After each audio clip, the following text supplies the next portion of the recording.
David Osborn is as disciplined and intentional as they come. He's given a lot of thought about how he lives his life. He explains how freedom can be who, what, and where we live. We are all looking for that, aren't we? He has a new definition of freedom. We have a great discussion on this. It's available to you as well. We also have a great discussion on purpose, and we have a debate about if us humans are weak in today's society. My question for you, where are your greatest gifts coming from? David's given a lot of thought, and after being so disciplined and having so much success, what is David still trying to prove? And most importantly, to whom?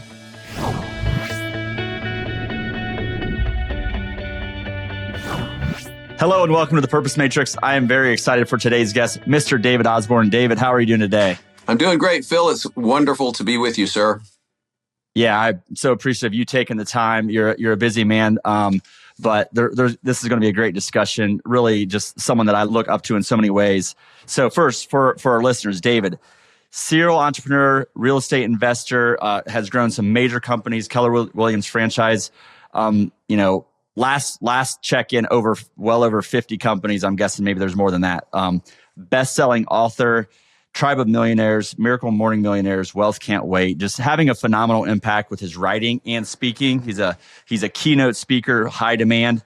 Founder of GoBundance, a mastermind organization that I'm a part of. We were just at an event a couple weeks ago together. Traveler, father, wealth building mentor, and I think we're probably going to talk about what that means, but maybe not just financially, yes, but in many ways.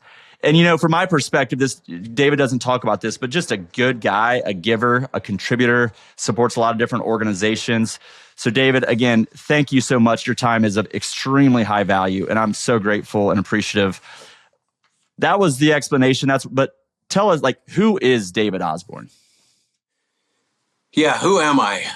Well, Phil, I am a man who grew up not seeing a path or a structure that was beckoning to me. I didn't see a path that made complete sense for me, so I had to kind of forge my own path. I had to find my own way. There wasn't a structure that called out to me. My dad was a soldier. I did not want to join the Army, although I was close. There were things I loved about the Army, but taking orders, I was kind of done.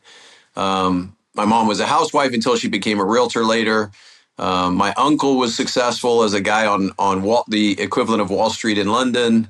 I went to the church a lot, and there was a lot I loved in the church, and there was a lot I didn't like as much in the church, the judgment but I loved looking after your community and your neighbor and love the idea of, loving God. And so I couldn't find anything that fully was like, oh, I want to be a dentist, or I want to be a soldier, or I want to be a teacher. It was all bits and pieces. And even with my father, who was a great father, but that's not actually true. He was a great soldier and an okay father, if that makes sense. He was a patriot, a man I love, a man I'm proud to have had as my father.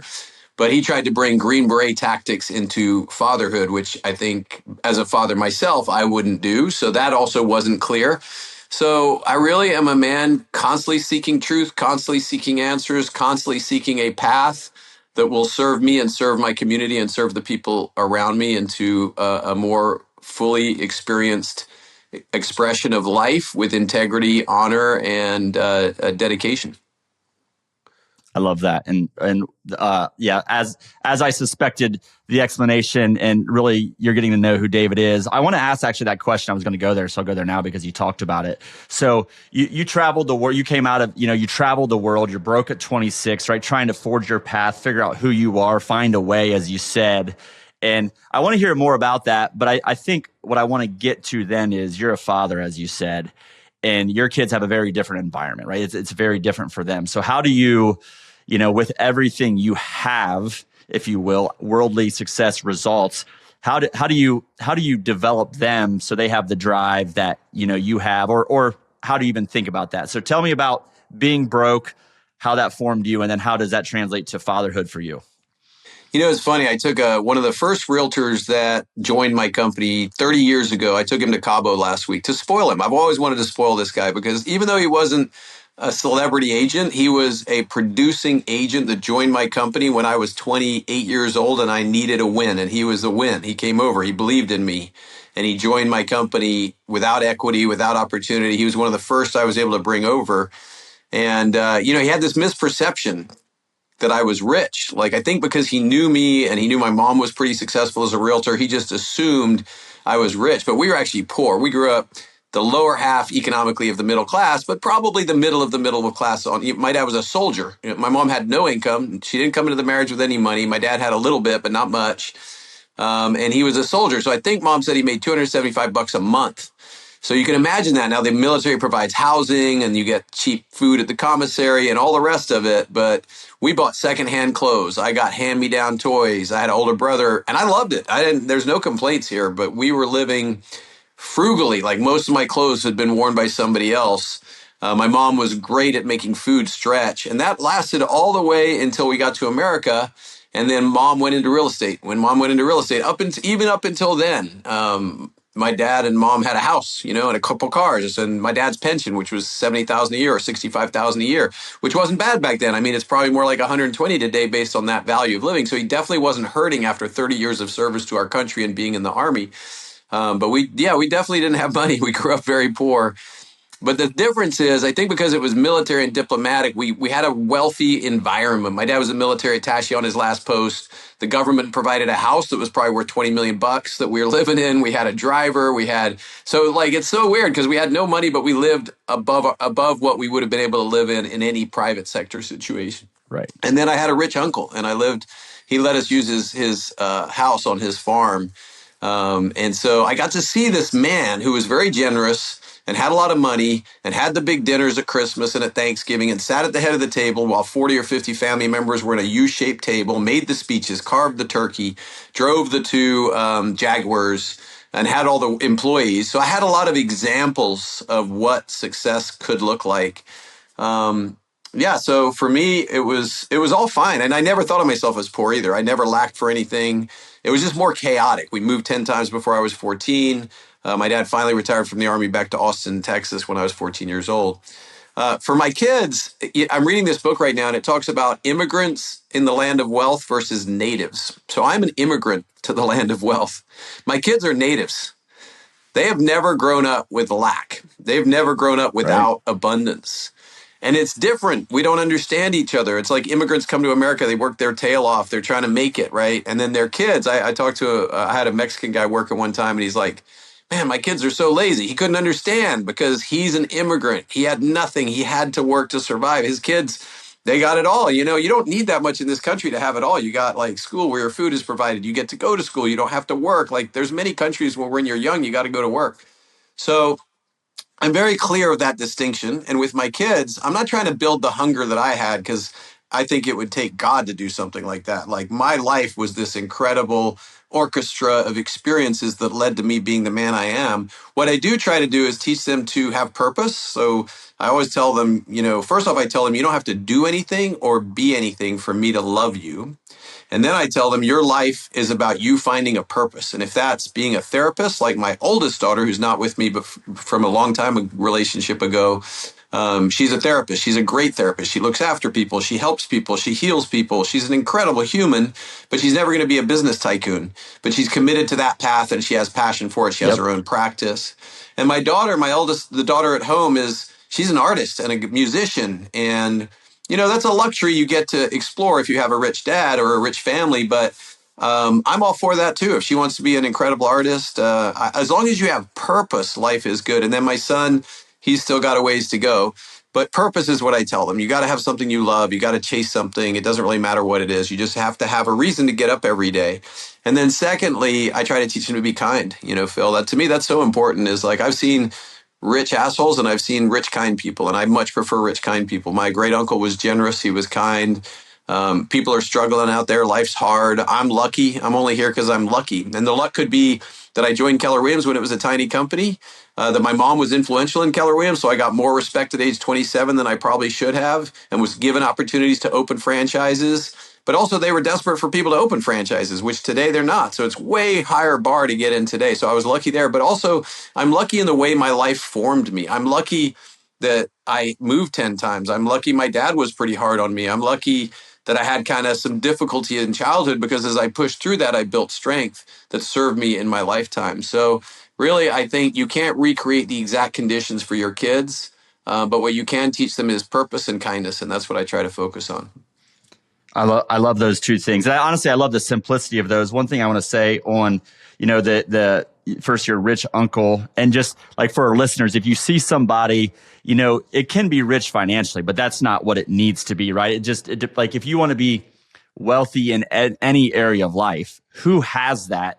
See what they're doing, follow that example is what I would say. Like that's my lesson from that. If you want to be wealthy financially, find someone that does that and does it the right way, by the way. Make sure they're a good example. The other thing is on immigrant versus native, the thought I had there is I think like it was a great comparison to or analogy of like between your upbringing and your kids' upbringing. But I think we can apply that to money or anything else.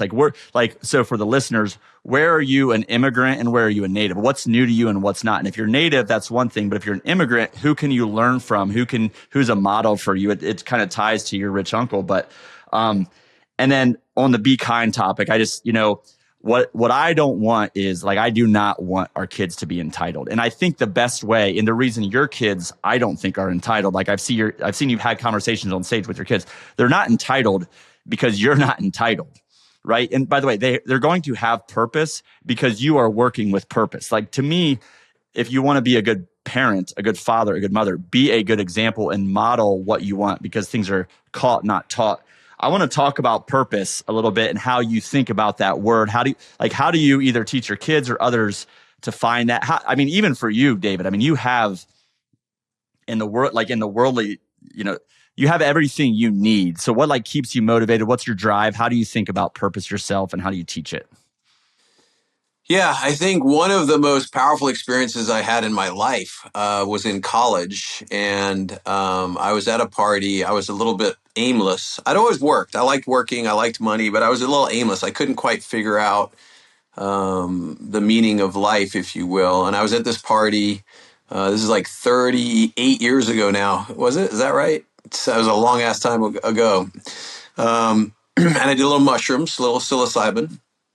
Check out on YouTube, by the way. David does not look like he's whatever age that math just adds up to. I'll say that. So obviously health is a priority to him too. But sorry, David, I didn't mean to cut you off. Go on. Well, it's a new purpose. You mentioned purpose. Like health has become a new purpose. When I had a kid at 49 years old, who's now 9, I was like, holy crap. I did the math in my head and I was already pretty fit, but I took it to a whole nother level. I was like, if I really want to enjoy my son, if I want to walk him down the aisle, or I guess I don't do that, the mom does, but whatever. If I want to be there for him and support him and meet his first kids, I got to really, really put a lot of effort into longevity. And I'm not stupid enough to think that I'm in charge because I'm not in charge. God could take me whenever at any time, or life could take me at any moment, but I'm going to do my part. You know what I mean? Like you can work really hard and not have success.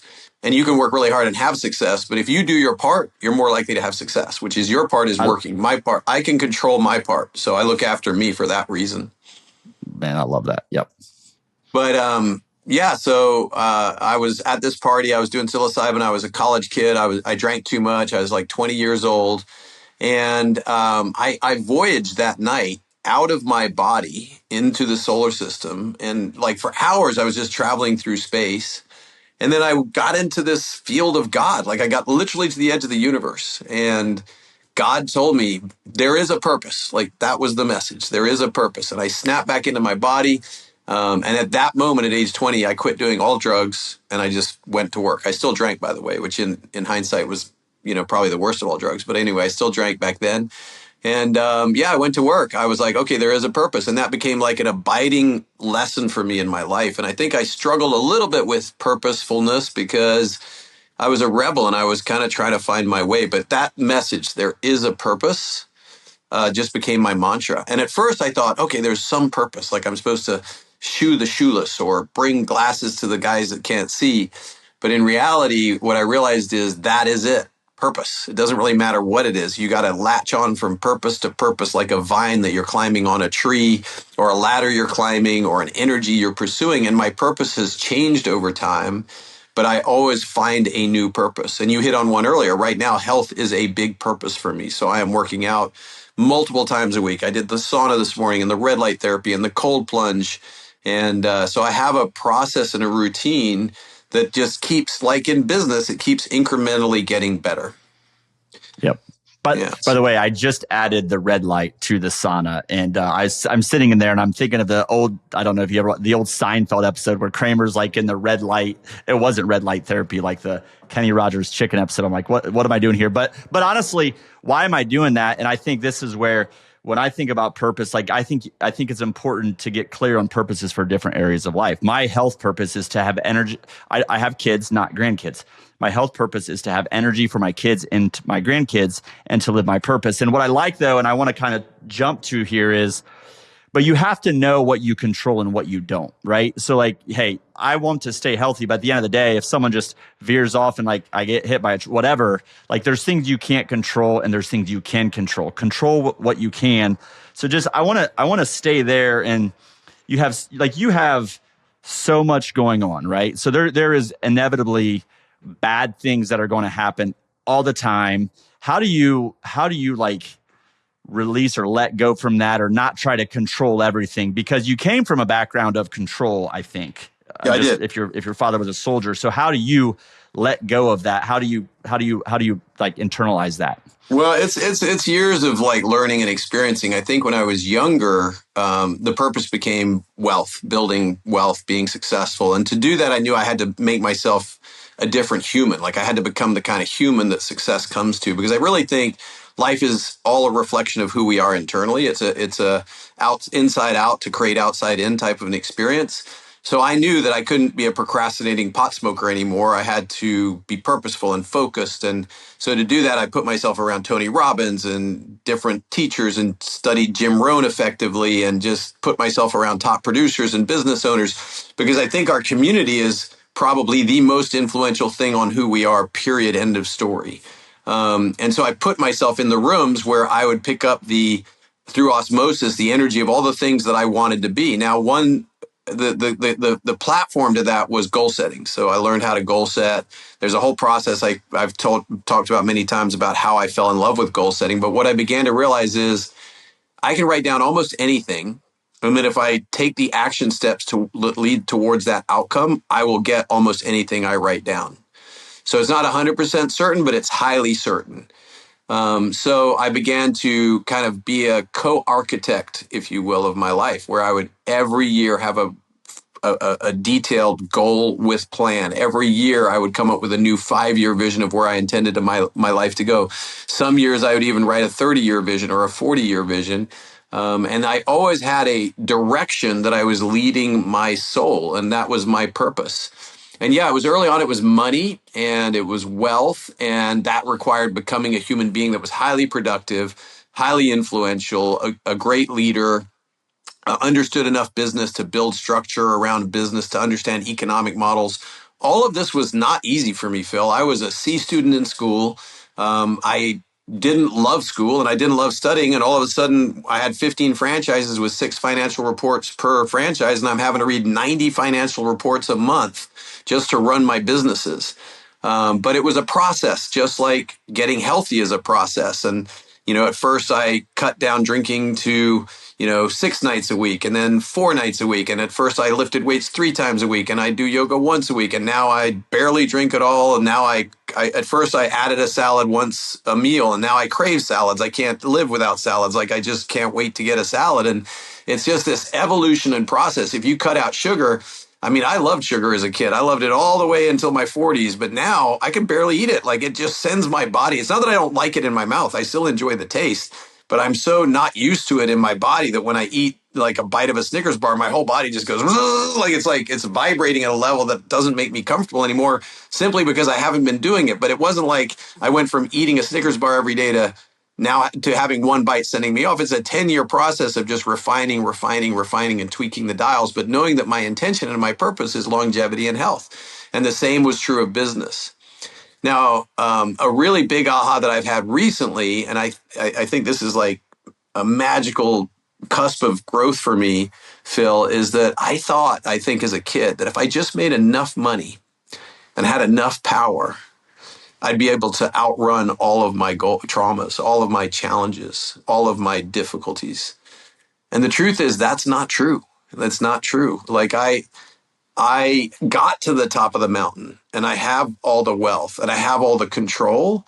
and I'm still hurting inside. And I was looking at that. I was like, what is that? Like, and what I've realized is the secret to transformation for me now is actually community and vulnerability. So community and vulnerability is creating space for me to drop back into my body and really heal from the inside out, and solitude, and learning to just to be with myself.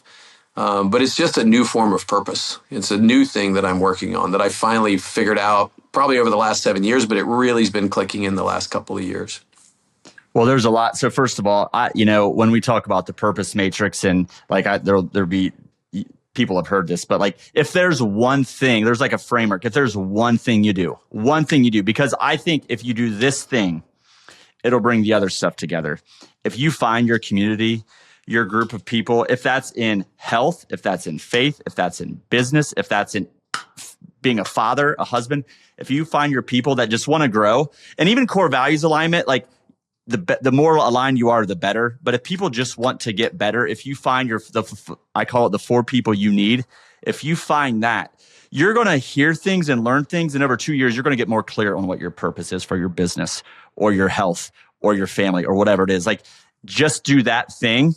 And those other things, the other pieces of the puzzle, I call it the matrix. The other pieces of the matrix will start to come together. I think that's the number one thing. Community, as you talked about. The other thing is just like, I wonder, just to tie out the control discussion, because then I want to shift and I want to talk about like what freedom means. But you're a goal setter. You're very driven. And I think goals, like, first of all, get clear on your purpose, long-term vision as well, bringing into what can I do today? What can I do this quarter? But are your goals, are they outcomes? Because I can argue if I pursue an outcome, it will help me become who I need to be to get that. Or are they, no, they're actions that I can completely control? I want to close the control loop. Yeah, that's a great question. There's 2 questions there. One is, first off, I want to emphasize community because, at GoBundance, we have that rule that we don't have to apologize for being awesome. And the truth is, in life, I bought my first plane like in 2013. It was a King Air, and I'm golfing with some guys that I golf with. I didn't know them that well, but I golf with them. I'm like, dude, I am so stoked. I bought my first plane today. And I heard later that one of the guys I played with is like, that guy's a douchebag. He's like talking about his plane. He's just douchey. And I'm like, wow, I did not feel that way at all. I did not feel like I was coming from like, I got a plane, you don't, do. I had more like my entire life, I had a goal. After I met this guy that had a jet, of having private air transport so I could get back to my family better, just live like a baller life. Like I wanted to live a certain way. And what I realized is it was received by that community of people as if I was bragging, and I was like, wow, I got to be around people that are like, nice job, son. I happen to have a G5. I'm glad you got your little King Air, because then they won't. So, in GoBundance, we try to create an environment where you don't have to apologize for being awesome, because the truth is, if you have a certain amount of success, people will resent you. People will not like you if it's the wrong group of people. The right group of people will love you and celebrate you and praise you. So community is everything. But I would also add, it doesn't have to be 4 people. It could be like 4 people for health. Like my health community is not the same as my productivity community. So I have some people that are really committed to extreme health. And then I also have a group of 4 guys that are 9-figure guys that I hang out with. And we have different conversations. And I try to help the 4-figure guys that are the 9-figure guys with health. Like I'm trying to lean them into that other group. But there's another group, my longevity doctor, my personal trainer, people that are just into nutrition. That group is like a different. So you can have lots of little communities. My golfing group is a different group too. Does that make sense? And like the power of that is that you're now, like, if you have 3 groups, and like, by the way, I agree 100%. If you have a group of 4 people, they're going to now all of a sudden their group, like their network of 50 people, whoever their network is, including in different areas of life, you're connected to their network, right? So then over time you build this and say, hey, I'm going to shift this. Like I'm a part of GoBundance, and like my group is phenomenal, but I also have a local faith group, and we meet Saturday mornings, and we can be in person and talk about spirituality and other things. So like 100%, like as you do this can expand and grow, where you get like the people you need are out there, right? And by the way, you can contribute and help people so much more. And there's just fulfillment you can get from that, in my opinion, too. So I can't emphasize the community and just emphasize what David's saying here more than that, because it's so powerful. And by the way, I think it's missing because in general, I think men are weak and afraid to ask for help. Because like you get in this group like GoBundance, I'll say this too. I think you'll agree, but there is an awesome, incredible group of people. There is also like the acronym I used to, but there's also a lot of broken people. Like we're all broken in different ways. You talked 100%. about that, right? Most And entrepreneurs are broken, you know.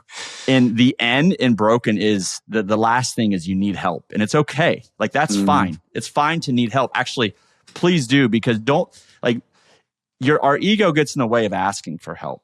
We need the help. Like go get the help. Go find a tribe, build it, whatever it is. We need the help, and everything else will start to come together. Not the results that we're talking about a little bit, but as you say, who you are becoming. I love the conversation, Phil, because the truth is, I want to correct something in my opinion of what you said. You said men are weak. What we're not really weak. We're taught that what is strength is to hold it all in, which is actually weakness. Yeah. We just don't know because we're not taught any better. Most of us by our parents, my dad was like a suck it up kind of guy. You hit yourself with a hammer, you got 1 minute to cry, then get over it. It was don't cry or I'll give you something to cry about. We were taught. Yes. I was taught that a man sucks it all in, deals with it, throws it on his back, and processes it somehow, some way. That's actually weak. You're right. It is weak, but it's weak masquerading as strength, and it's not easy to do that either. By the way, the truth is that strength is being vulnerable and saying, I need help and this hurts. And strength requires opening, which is actually easier than holding it in. But we don't know that because we're not taught. And when you do it, you're afraid to do it. But when you do it, it's so powerful. And I agree. Like, it feels so good. Society has taught us, you're right. You corrected me. You're right. Society has taught us to be weak. You're not weak. You're courageous. But you have to lean into that and understand it and man, when you find your group, whatever area of life, and you start to open up the power of that and the freedom of sharing something, it took me a lot. Like there's some episodes where I'm really going to open up. Recently, people have now heard those when this comes out. The freedom you get from being vulnerable and authentic and open is just so powerful. And I think people are missing that, but it's not because you're weak. It's because you've been taught to act weak. So tell me about it's transformational to be vulnerable the way you're describing it. It's transformational for you and the people around you.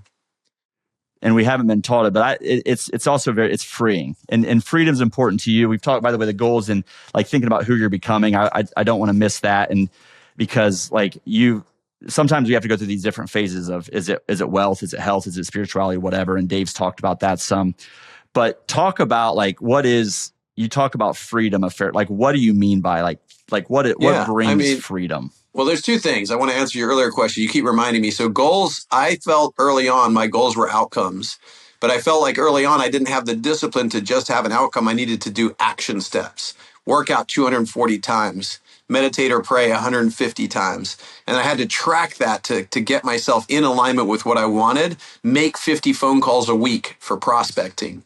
And I felt like early on, I'd say sell 10 million in real estate or add 20 agents to my company. Yep. And it was not clear enough because I couldn't break it down into day. I called it the difference between an intention and a goal is a measurable outcome. So, but I do agree with you also. It's better to have an intention than nothing. But really, if you don't, unless you're incredibly disciplined, if you can break it down into bite-sized activities, it's so easy to look at my phone, my calendar and say, make 5 calls. Okay, so today I have to make 5 calls. But if I look at my calendar and it says sell 10 million, I don't even know what that means. That's just an intention. So I do believe in specific measurable outcomes. But I will also say that I'm like a black belt in goal setting now. I think it's okay to set a little bit more of an intention because I'm really good at the in-between pieces.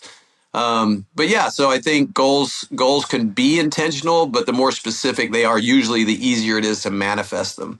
And then freedom. What does freedom mean? Well, that's a great question. Freedom is to do what you want, when you want, with whom you want. I realize that used to be my old definition of freedom, and it is still appropriate. But there's another one that I'm noticing is freedom from mental strain. That's a whole different level of freedom. And you asked earlier, I have a lot of problems. How do you handle that going on?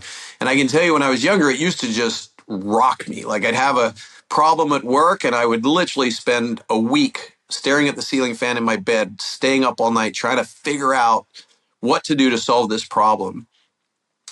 I don't know if it's age or maybe success or maybe a combination of both, or maybe I've just been through the ringer so many times. But now when stuff goes wrong, I sleep peacefully. I've got a great team in place. I've got great people. I've got great resources.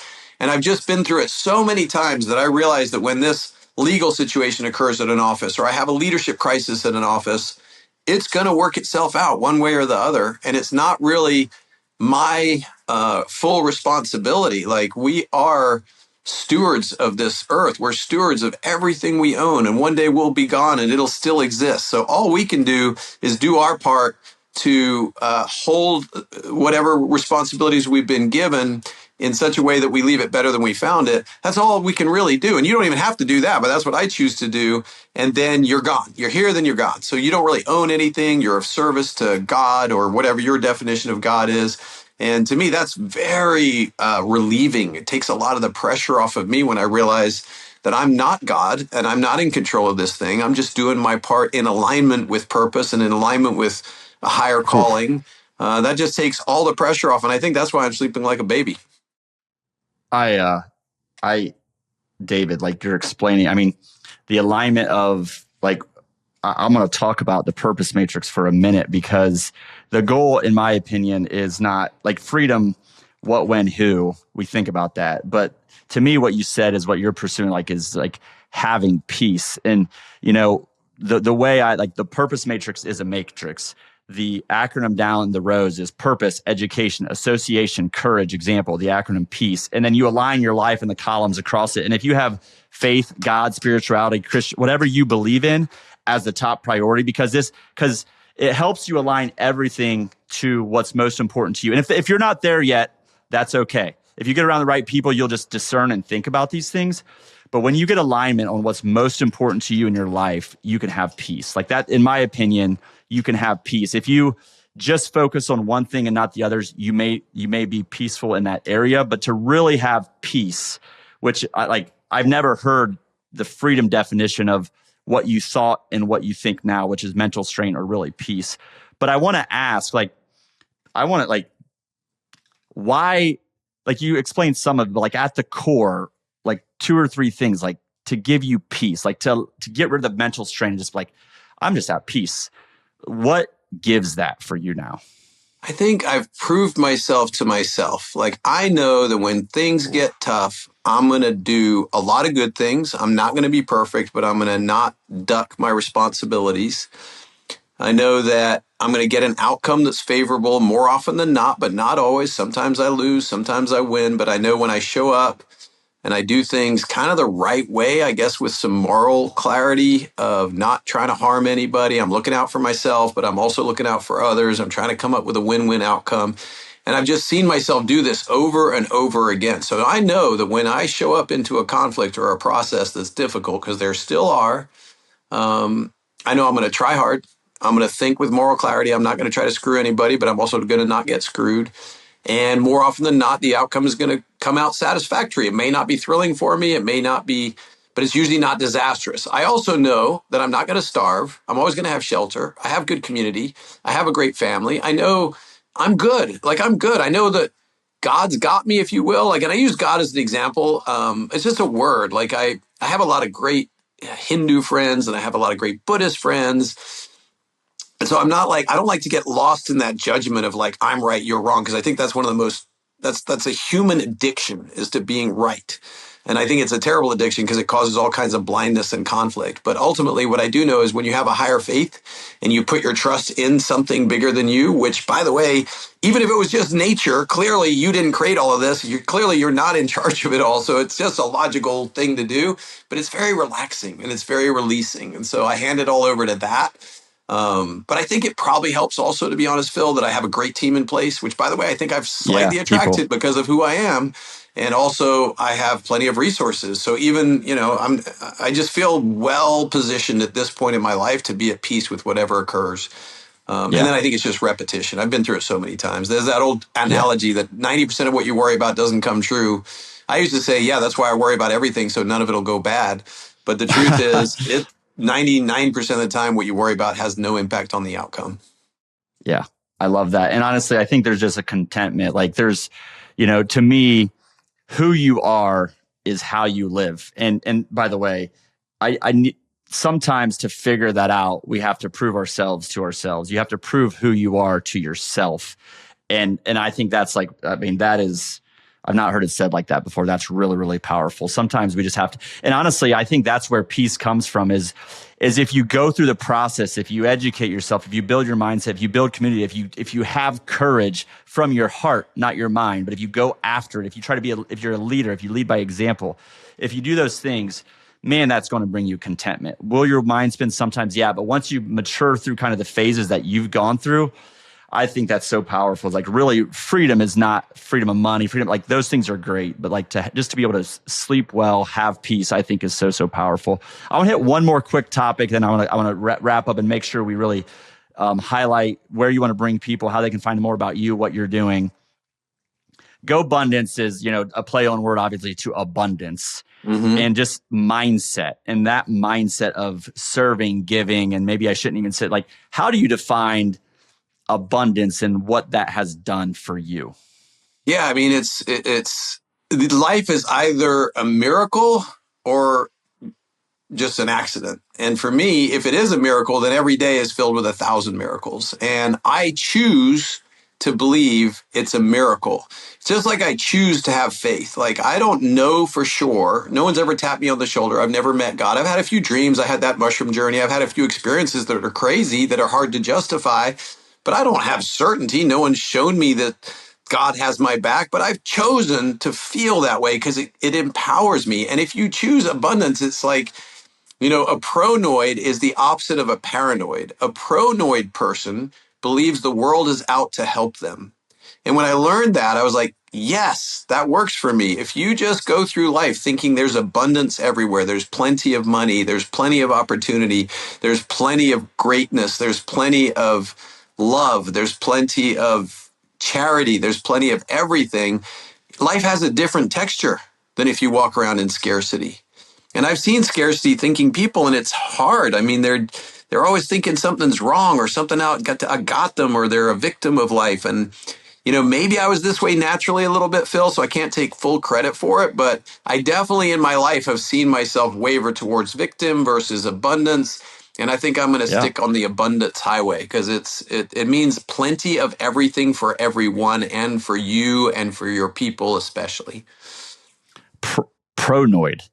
A pronoid, yeah. If you, I don't know if that's in the dictionary yet, David, or where you either stole that, but I once stole you say it for sure. times, I didn't invent it. I just heard it. Like certain things resonate with me, and that one resonated. But the mindset of like the world is out to help you. Like that is fantastic. And honestly, if you're listening right now, I want you to reflect back and think through all the good things, the miracles that have happened. Okay.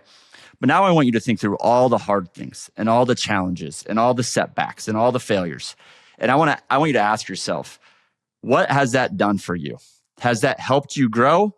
Or no, like you have total regret and resentment. You really wish it would never happen. And I bet it's the first. I bet you're thankful for those setbacks and those lessons. That is an abundant mindset. That is being I can't even say this word without laughing, but pronoid. Like, but that mindset of this life is an adventure and I'm gonna go on it, and like God is out to help me and have my back. And by the way, like it might be God's there to see you make the mistake so you learn from it and get redirected. Just like when we look at our kids and they fall 1,000 times, this is good for them. They're gonna figure this out, right? But like look back, if you're struggling with having an abundant mindset or you're paranoid, as David said, look back at all the mistakes and issues and say, are you really afraid to make those types of mistakes and have those issues that made you grow so much? So it's hard for me to always have this mindset, but when I'm in these discussions and I'm working on this mindset, right? And we all are, I think it's such a powerful thing. And if you just serve and help others, it's going to work out. Not maybe like you thought it would, but it's going to work out. Amen, man. Amen.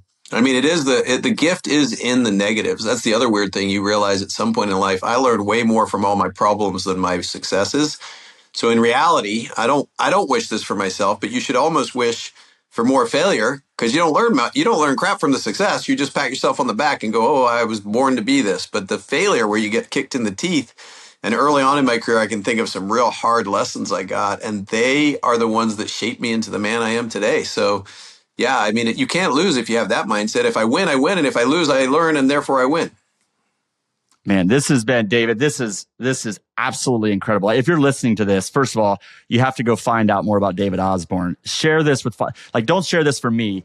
We got to get David's message out. People have to hear this. Like, this is such a powerful discussion. I mean, these topics are, you got me excited, David. So how can people find out more about you and what you're doing? Phil, I appreciate that. You can read Wealth Can't Wait. I'm not really looking for anything at this point in my life. I am happy to be of service. I'm honored enough that people want to hear what I have to say sometimes. I'm wearing a skeleton on my hat because I know pretty soon we're all going to be bones in the dirt. So that's where we end up. So I'm just trying to make the most of my life. And if I can contribute to anyone in any way, they can find me at I am David Osborn on Instagram. But mostly what they can do for me is go live an extraordinary life, because every person that lives an extraordinary life benefits me, our community, our society, our country, and the world as a whole. So go be extraordinary. Man, I love that. And I was wondering about the hat. Check it out on YouTube if you want to see it too. David, thanks so much. This has been incredible. I've got like 3 pages of notes. I got to digest this a little bit. Thank you so much. For the Purpose Matrix, signing off.